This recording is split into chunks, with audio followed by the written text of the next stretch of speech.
Hi friends, welcome to my channel. Friends, మన ఛానల్ని like, share ఇంకా సబ్స్క్రైబ్ చేయడం మర్చిపోకండి ఫ్రెండ్స్. అలాగే మన ఛానల్ని సబ్స్క్రైబ్ చేసుకున్న మన ఫ్రెండ్స్ అందరికీ కూడా thank you so much friends. Subscribe చేయని వాళ్ళు సబ్స్క్రైబ్ చేసుకోండి ఫ్రెండ్స్. ఫ్రెండ్స్, ఈరోజు మనం ఎంతో రుచిగా ఉండే మనం మార్నింగ్ గాను చేసుకోవచ్చు, టిఫిన్ గాను, ఇంకా ఈవినింగ్ టైంలో స్నాక్స్లా కూడా చేసుకోవచ్చు. ఇవి చాలా రుచిగా ఉంటాయి ఫ్రెండ్స్. కారపు బిళ్ళలు చాలా ఈజీగా తయారు చేసుకోవచ్చు. మన ఇంట్లో ఏమీ లేనప్పుడు కూడా మన ఇంట్లో బియ్యం పిండి అయితే ఉంటుంది కదా, డబ్బాలో ఎప్పుడూ ఉంటుంది కదా, దానిని చక్కగా మనం స్నాక్ ఐటెం లాగా మనం ప్రిపేర్ చేసుకోవచ్చు ఆ బియ్యం పిండితోటి. కాబట్టి ఈరోజు ఎంతో రుచిగా ఉండే కారపు బిళ్ళలు ఎలా తయారు చేయాలో చూద్దాం. ఓకేనా ఫ్రెండ్స్? ఫ్రెండ్స్, ముందుగా మనం ఒక బౌల్ తీసుకొని అందులో నేను ఒక్క పెద్ద కప్పుతోటి వరిపిండి తీసుకున్నాను ఫ్రెండ్స్. చూడండి, రైస్ ఫ్లోర్ ఉంటుంది కదా, బియ్యం పిండి, దాన్ని నేను పెద్ద కప్పుతోటి ఒక్క కప్పు తీసుకున్నాను.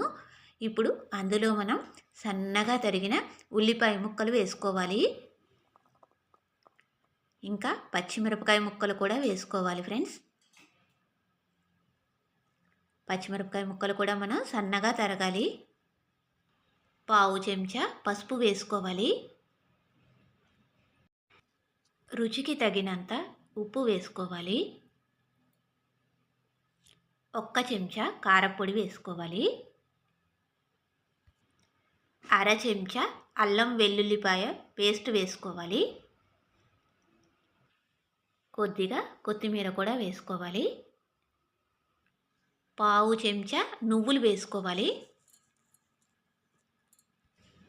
కొద్దిగా వేరుశనగ పలుకులు కూడా వేసుకోవాలి.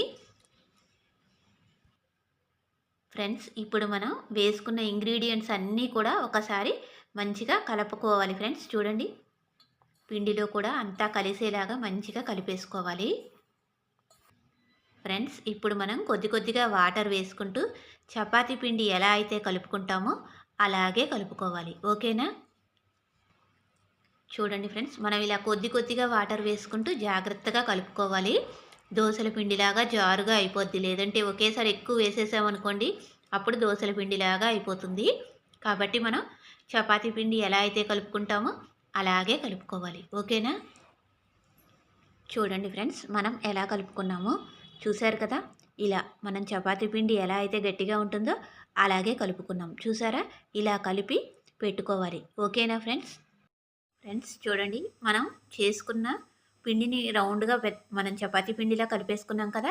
ఇప్పుడు దానిని ఇలా చిన్న చిన్న ఉండల్లాగా చేసుకోవాలి ఫ్రెండ్స్. చూడండి, ఇలా రౌండ్గా చిన్న చిన్న బాల్స్ లాగా చేసుకోవాలి. మనం ఇప్పుడు దానిని ఒక్కొక్కటిగా చేసుకోవాలి. ఇప్పుడు దాన్ని తీసుకొని మనం చిన్ని చిన్ని బిళ్ళల్లాగా వేసుకోవాలి ఫ్రెండ్స్. చూడండి ఎలా చేస్తారో. ఫ్రెండ్స్, మనకి బాగా ఎక్స్పీరియన్స్ ఉందనుకోండి, మనం ఇలా చూడండి చేతి మీదే చేసేసుకోవచ్చు. చేతికి చల్లని నూనె ఫ్రెండ్స్, ఇది మనం వేడి చేయలేదు, ఆయిల్ చల్లగా ఉంటుంది. మనం ఆయిల్ తీసుకొని చేతికి రాసుకోవాలి. ఇలా రాసుకొని ఇప్పుడు దాన్ని మనం ఉండలాగా చేసుకున్నాం కదా, చిన్ని బాల్ లాగా, దాన్ని తీసుకొని మనం చేయి మీద పెట్టుకొని చూడండి ఇలా ప్రెస్ చేసుకోవాలి. మరీ ఎక్కువగా ప్రెస్ చేయొద్దు ఫ్రెండ్స్. చూడండి, ఇలా ప్రెస్ చేసుకోవాలి. మనం చిన్నగా చేసుకున్నాం కాబట్టి రౌండ్గా బాల్ని ఒక్కొక్క ఉండాన మరీ పెద్దగా రాదు. చూడండి, చక్కగా ఇలా బిళ్ళల్లాగా వస్తాయి అన్నమాట. చూసారా ఫ్రెండ్స్? ఇలా కానీ చెయ్యి మీద మనకి చేయడం రాలేదనుకోండి, మనం ఒక క్లాత్ తీసుకొని, తడి క్లాత్, దాని మీద కూడా ఇలాగే మనం చిన్ని చిన్ని బాల్స్ లాగా చేసుకొని ఇలాగే చేసుకోవాలి. ఓకేనా? స్టవ్ పైన ప్యాన్ పెట్టుకొని డీప్ ఫ్రైకి సరిపడా ఆయిల్ వేసుకొని, మనం వేసుకున్న ఆయిల్ కొద్దిగా హీట్ అయిన తర్వాత ఫ్రెండ్స్, ఇందాక మనం చేసి పెట్టుకున్నాం కదా బిళ్ళల్లాగా, దానిని మనం స్లోగా వేసుకోవాలి. ఓకేనా? మనం చేతి మించి తీసేసుకొని జాగ్రత్తగా స్లోగా వేసుకోవాలి ఫ్రెండ్స్. ఆయిల్ కదా, వేసేటప్పుడు మనం స్లోగా వేసుకుందాము. ఓకేనా ఫ్రెండ్స్? మన ప్యాన్లో ఎన్ని పడితే అన్నీ కూడా వేసుకోవచ్చు, ఎందుకంటే మనం చిన్న చిన్నగా చేస్తున్నాం కాబట్టి. చూడండి, పక్కన ఇంకా మనకి చాలా ఖాళీ ప్లేస్ ఉంది కదా, కాబట్టి అందులో మనం ఇంకా కూడా వేసుకోవచ్చు. ఓకేనా? చూడండి ఫ్రెండ్స్, ఇలా ప్యాన్లో మనకి ఎన్ని బిళ్ళలు పడితే అన్ని బిళ్ళల్లాగా వేసుకోవాలి ఫ్రెండ్స్. మనం వీటిని వెంటనే టర్న్ చేయకుండా అది కొద్దిగా ఫ్రై అయిన తర్వాత మనం టర్న్ చేసుకోవాలి. ఎప్పుడైనా సరే ఫ్రై ఐటమ్స్ వెయ్యగానే కలిపేయకూడదు అనమాట, ఎందుకంటే అవి విరిగిపోతాయి కదా పచ్చి పచ్చిగా ఉండి. కాబట్టి మనం కొద్దిగా ఫ్రై అయితే అవి విరిగిపోకుండా నీట్గా టర్న్ అవుతాయి. ఓకేనా ఫ్రెండ్స్? చూడండి కొద్దిగా ఫ్రై అయ్యాయి కదా, ఇప్పుడు మనం టర్న్ చేసుకుందాము ఒక్కొక్కటి కూడానా. చూడండి ఎంత బాగా ఉన్నాయో, చూసారా ఎంత బాగా వచ్చాయో. తింటే కూడా అంతే రుచిగా ఉంటుంది ఫ్రెండ్స్, చాలా బాగుంటాయి. మనం వేసుకున్నాం కదా ఉల్లిపాయ ముక్కలు, వేరుశనగ పలుకులు, నువ్వులు అన్నీ కూడా చక్కగా మంచిగా ఫ్లేవర్ని ఇచ్చే అల్లం వెల్లుల్లిపాయ పేస్ట్ అన్నీ ఉన్నాయి. తింటుంటే అయితే టేస్ట్ అద్భుతంగా ఉంటుంది ఫ్రెండ్స్. చూడండి చూడడానికి ఎంత బాగుందో, తింటే కూడా అంతే రుచిగా ఉంటుంది.